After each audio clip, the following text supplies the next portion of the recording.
vamos a lo que ha puesto una vez más, ¿no es cierto? Porque ya acá nos cansamos de hablar de ese tema, la gente se queja todos los días y no le prestan atención. Ya ha tenido que morir el congresista Nano Guerra García para que mucha gente reaccione, dé la vuelta y mire lo que está viviendo la inmensa mayoría del país, que es la catástrofe de la salud pública, porque no tiene otra definición, Danilo, lo que está pasando.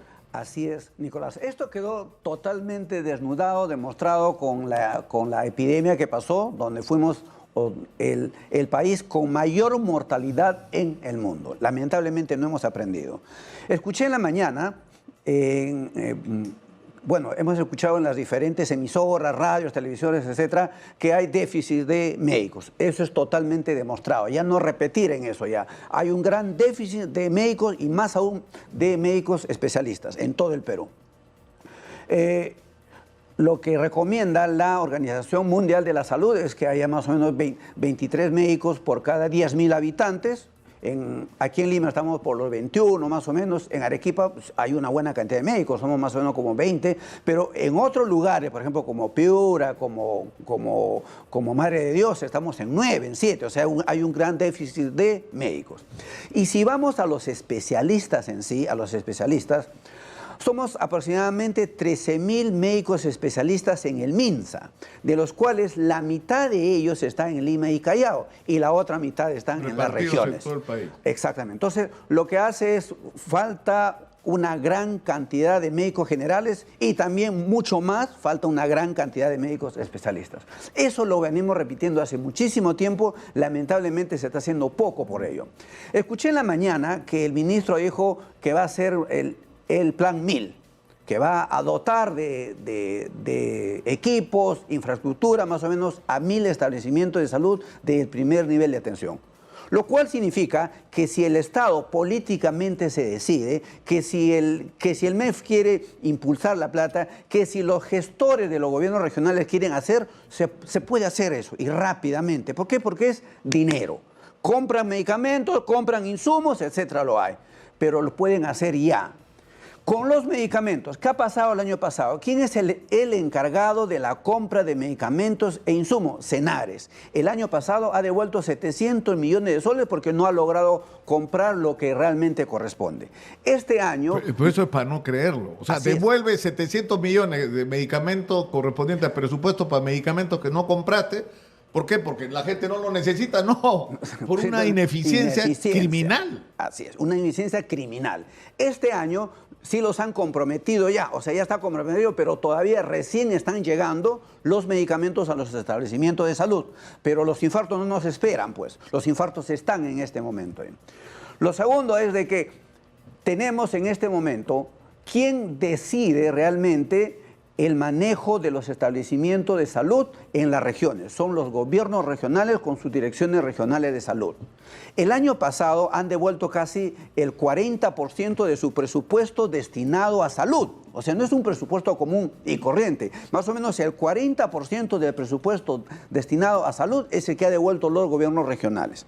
Este año no sé cómo estará Arequipa en este momento, en su presupuesto en salud, desconozco, pero el año pasado sí devolvieron una buena cantidad de plata. Entonces, ¿qué se requiere acá? Que el Ministerio de Salud debe de enviar a sus equipos técnicos a las diferentes direcciones regionales de salud para poder ayudarles a hacer cómo hacer la respectiva compra de los medicamentos, de los insumos, etcétera. Tiene que darle una ayuda técnica porque los gobiernos regionales no lo están haciendo de forma adecuada. Pero eso significa que debe de haber una real rectoría del MINSA en las regiones, porque hay algunas regiones que sí lo aceptan y hay otras regiones que simplemente no lo quieren aceptar. Danilo, ahí hay un tema, vamos a tener que ir a la pausa, te agradecería que te quedes con nosotros unos minutos, por favor, porque acá se plantea un problema serio, es decir, hay una clamorosa falta de recursos. Así es. Falta infraestructura, falta presupuesto para medicamentos, insumos, equipamiento, mantenimiento del equipo y falta recursos para personal.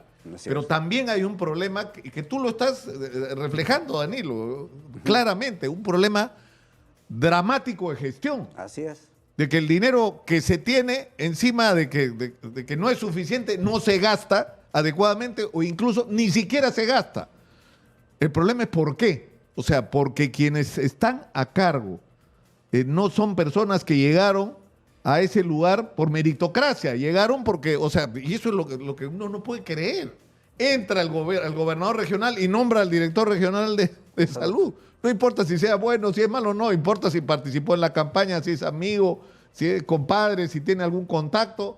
O sea, pero eso, de eso es lo que quisiera que hablemos tras la pausa. Okay, o sea, uno, falta de recursos, pero dos, ¿qué hay que hacer para hacer más eficiente la gestión? Así es. Vamos a la pausa y regresamos con el presidente de la Federación Médica del Perú. Volvemos. Y está en nuestros estudios el doctor Danilo Salazar, él es presidente de la Federación Médica Peruana y estamos hablando por enésima vez de la catástrofe de la salud pública en el Perú.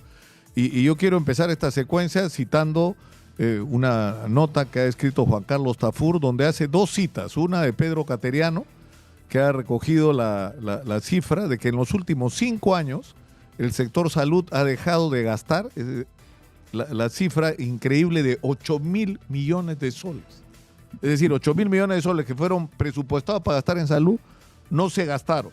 Y cita también a David Toestes, ministro de Economía, que dice que en el primer nivel de atención en el Perú hay solo 17 médicos por cada 10.000 habitantes, o sea, bastante lejos de lo que debería ser.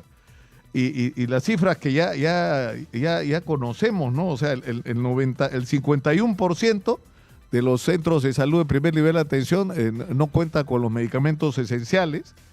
No, en realidad el 49%, la mitad, no tiene los medicamentos esenciales, cosa que se vio claramente en el incidente en Punta de Bombón. El 95% está en condiciones inadecuadas según el propio Ministerio de Salud. Y solo el 43%, es una vez más cerca de la mitad, solo funciona a mediodía. Nuestros corresponsales están recorriendo los centros de salud y vean ustedes lo que está pasando en todo el Perú. O sea que ese número de los 8.000 millones de soles a lo que se refiere Cateriano, no, o sea, reflejan esta realidad. Wilber Zúñiga tiene información desde Arequipa, para que vean ustedes lo que está pasando. Adelante, Wilber. ¿Qué tal? ¿Cómo estás, Nicolás? Buenos días. Información en vivo desde Arequipa. Efectivamente, como tú señalas, estamos recorriendo los distritos y los centros de salud aquí en la región Arequipa y hemos llegado hasta el distrito de Paucarpata, el segundo distrito más grande de todo Arequipa. Y hay un centro de salud en el sector de Ciudad Blanca que se construyó hace 16, 17 años más o menos, Nicolás, una estructura de 5 pisos para que cambie de categoría de 1.3 a 1.4, o sea, una especie de mini hospital, por decirlo así, que atiende emergencias, ginecología, pediatría, entre otras especialidades. Desde ese tiempo que se construyó, Nicolás, está abandonado. Solo se usa el primer piso y para unas oficinas administrativas. El resto de ambientes, de consultorios, de salas de hospitalización y demás, se ha podido usar para almacén, poner algunas cosas, pero no se usa para lo que fue construido.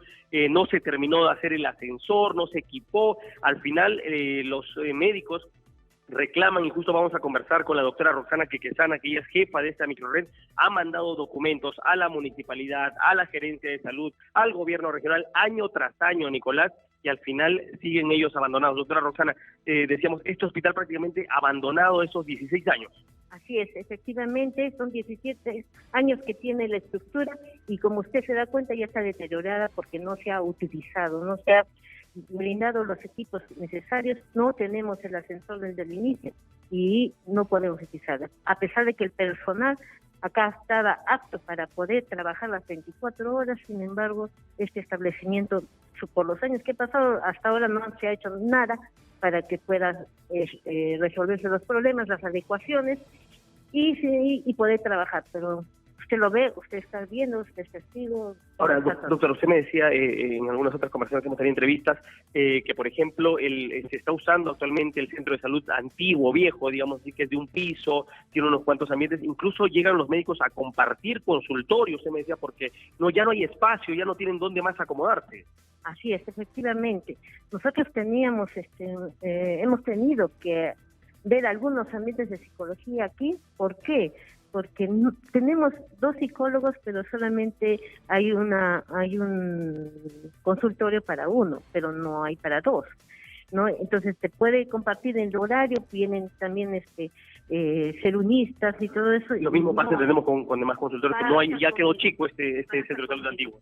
Pasa con medicina, pasa con enfermería, pasa con obstetricia, pasa con todos los servicios. Ahora, doctora, y la pregunta puntual es, por ejemplo, ustedes han mandado documentos reiterativamente a todas las autoridades, gobierno regional, distrital, al sector salud. ¿No hay una respuesta, no hay una reacción de ellos para poder ayudarlos y sacar adelante y que se usen estos 5 pisos? Sí, se han mandado documentos, en todos estos años se han mandado, se ha reiterado, inclusive yo estuve en el año 2018, se volvió a hacer el expediente técnico, se volvió a esto, pero sin embargo hasta la fecha no hay nada. Hemos tenido como 5 reuniones con el señor alcalde, quedó en hacer levantar una observación de la Casa de Fuerza desde el año pasado, desde el anteaño pasado creo que ha sido, porque yo pero al final no hay una solución. No hay nada, el expediente técnico sigue ahí, hemos ido a la gerencia regional, se ha tenido conversaciones, lo mismo no se puede, porque mientras no entreguen el expediente técnico no se puede hacer nada. Ahora, finalmente, doctora, usted me decía, ustedes tienen una población asignada de 14.000 personas, más o menos que 14.000 habitantes. Si en caso se lograra habilitar esta estructura, se equipara y se tendría el personal médico, podrían llegar a atender hasta 150.000 habitantes de Arequipa. Efectivamente, porque no solamente nosotros atendemos de aquí de la zona de Concapata, atendemos también lo que es de Chihuahua, atendemos lo que es zona de Mariano Melgar, atendemos lo que es de Characato. O sea, la gente viene, pero no tenemos el suficiente personal para poderlos atender a todos. Esa es la verdad. Los ambientes ya hay que regresarlos a la casa o que vayan a buscar atención a otro lado. Y los ambientes peor. Muy bien, es la doctora Roxana Quequesana Nicolás, ella es jefa de la microred de salud aquí en Ciudad Blanca. Ustedes pueden ver las imágenes que se les ha compartido, 5 pisos, una estructura de Nicolás, abandonada prácticamente simplemente por la desidia, la indiferencia de todas las autoridades que han ido pasando a lo largo de estos 17 años de que se construyó, se remodeló. La idea era pasar a 1-4, hacer una mejor atención para todos los vecinos de este distrito que, como te señalaba, es el segundo más grande de Arequipa y al final está abandonado, deteriorándose, siendo casa de las palomas en el techo, las paredes con moho, los pisos levantándose, un abandono total e indiferencia total de las autoridades aquí en Arequipa. Desde Arequipa, Wilber Zúñiga, Exitosa, Perú. Qué cosa increíble. 16 años, y el edificio ahí esperando. Miren, eso es Arequipa. Ahora vamos a Chiclayo para que vean lo que está ocurriendo. Noelí Bracamonte tiene una información que no van a querer. O sea, falta todo, ¿no es cierto? Faltan ambulancias, por ejemplo. Miren ustedes por qué. Adelante, por favor, Noelí. Buenos días. Muy buenos días, información en vivo desde Chiclayo. En estos momentos nos encontramos en la Gerencia Regional de Salud, donde se está advirtiendo la mala conservación, el mal estado de 34 ambulancias que fueron adquiridas ya hace más de un año y que lamentablemente esta costosa compra en estos momentos se encuentra en arbitraje debido a las diferentes observaciones que se han realizado, pese a que la Contraloría pidió no poner en riesgo la integridad del personal.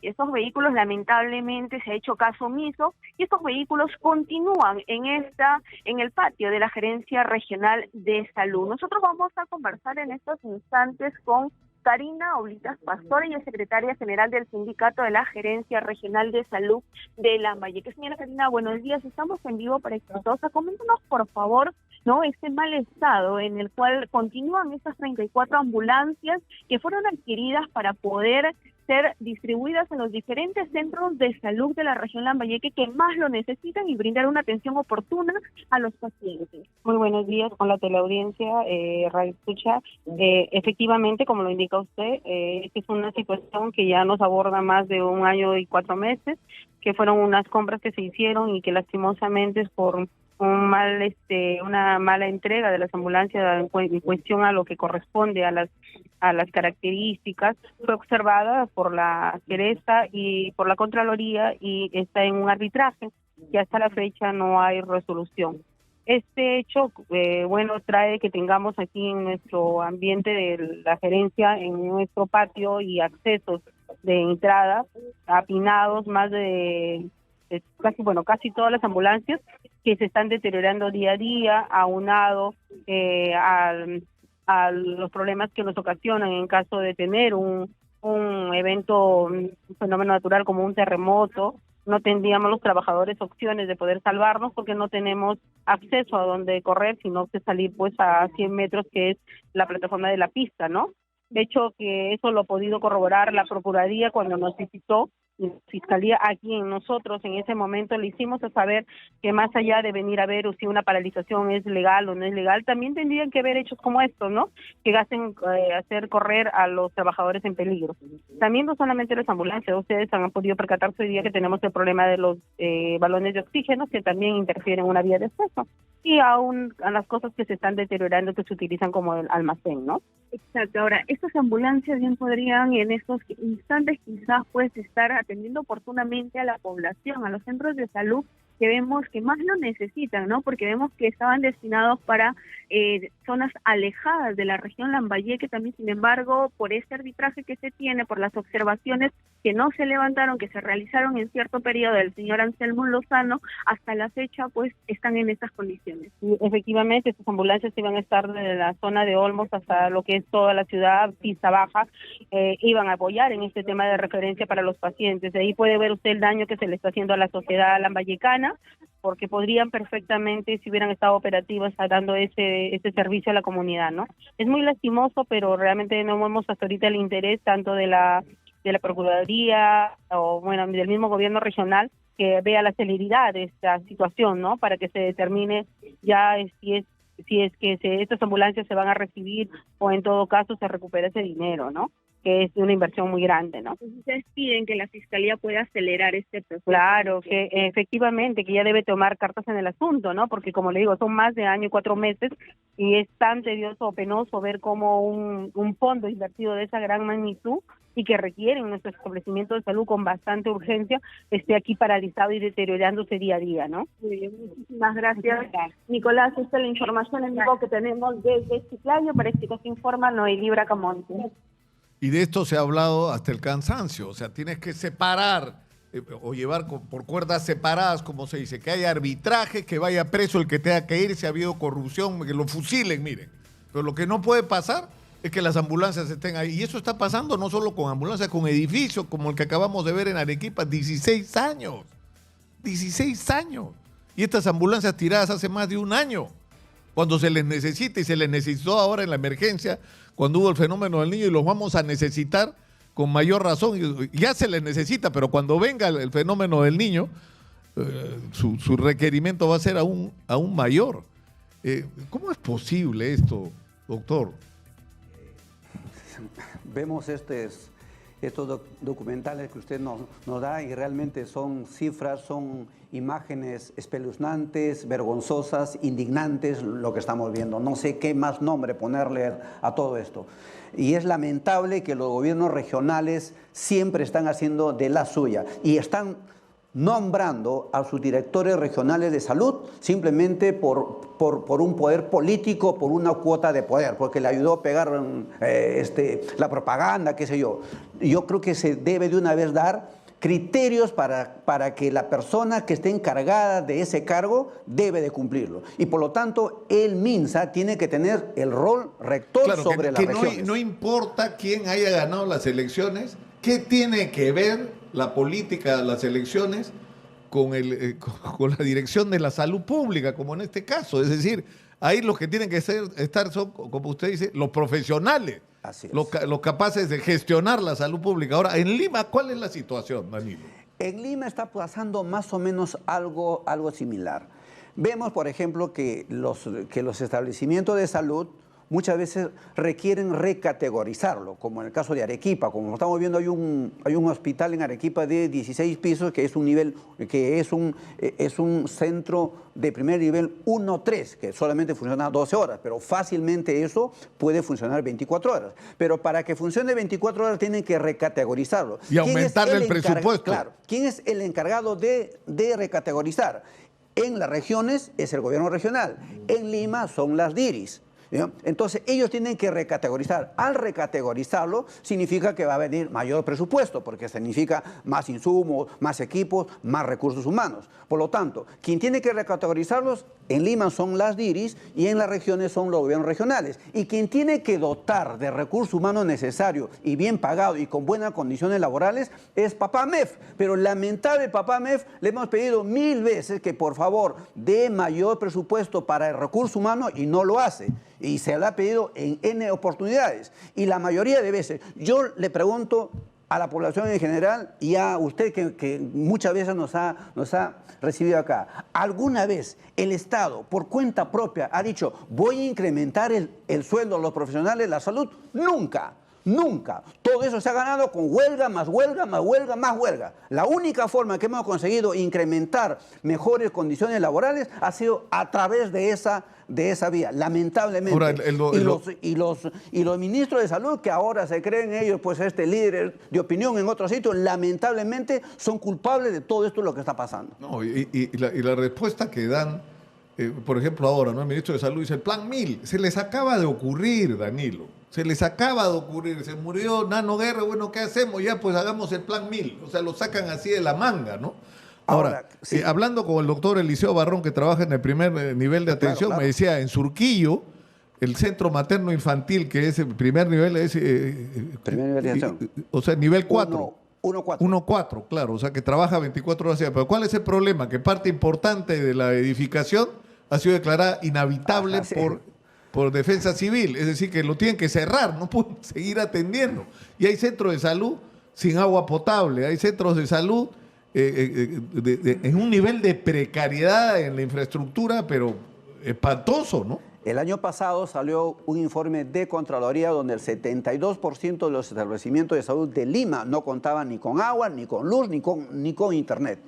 Y casi el 50%, no recuerdo más esta cifra, no contaban con ambulancias. Es decir, llega alguien ahí y no tienen cómo trasladarlo al paciente. ¿Qué tiene que hacer el paciente? Busca tu taxi para que puedas ir a tal sitio.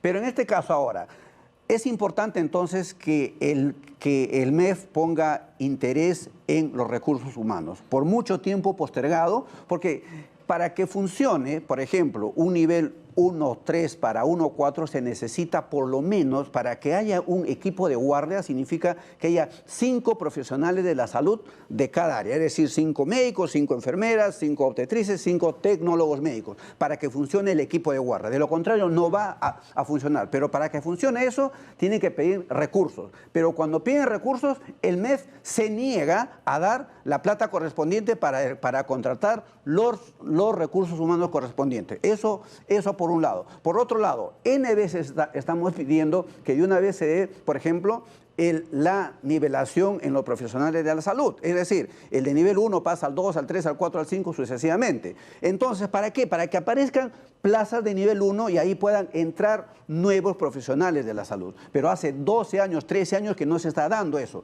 Estamos exigiendo en este momento y hemos conversado con la Comisión de Salud, con la Comisión de Presupuesto para que se dé y ojalá pueda eso incluirse en este proyecto de ley donde no está incluido. Y por último, sabemos bien que la primera causa de muerte, dicho por la OMS, la primera causa de muerte por enfermedades no transmisibles, olvidándonos del dengue, del COVID, de la tuberculosis, son las enfermedades cardiovasculares. Es decir, la primera causa de muerte son las enfermedades cardiovasculares. La segunda causa de muerte es el cáncer. Tenemos los institutos de cáncer.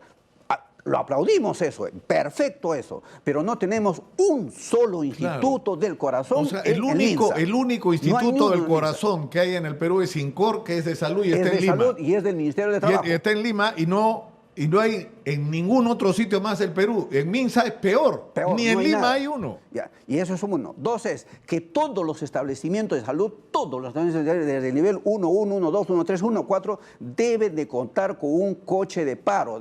Yo no sé si es que lo tienen o no. Y en ese coche de paro debe de existir sí o sí un desfibrilador. Y no solamente eso, sino que tienen que entrenar al personal. Si el personal no está entrenado, no lo va a hacer. Ya está totalmente demostrado que los primeros 30 minutos que le da una persona va con dolor de pecho y dice posiblemente tengo un infarto, esos primeros 30 minutos son vitales. ¿Qué se debe hacer ahí? La aspirina. El simple hecho de darle una pastilla de aspirina de 300 miligramos, o si tenemos el de 500 lo partimos en dos, de 250 miligramos, el simple hecho de eso es equivalente como si le estuviéramos haciendo cateterismo, como si le estuviéramos haciendo... Claro, porque licúa la sangre, claro, ¿no es esos cierto? primeros 30 minutos. Pero si tenemos centro de salud que ni siquiera tiene, ya lo ha demostrado, el 43%, el 50% ni siquiera tienen los medicamentos básicos, ni siquiera tienen aspirina, pues estamos destrozados. Entonces, y luego las primeras 3 horas es la trombolisis, luego recién viene el cateterismo cardíaco. No es que hay que pensar así, que todos necesitan cateterismo cardíaco, no. Por lo tanto, debemos, de educar a nuestros médicos, prepararlos a ellos, manejar bien todos sus equipos de coche de paro y tener las farmacias dotadas de toda la medicación básica. Y por último,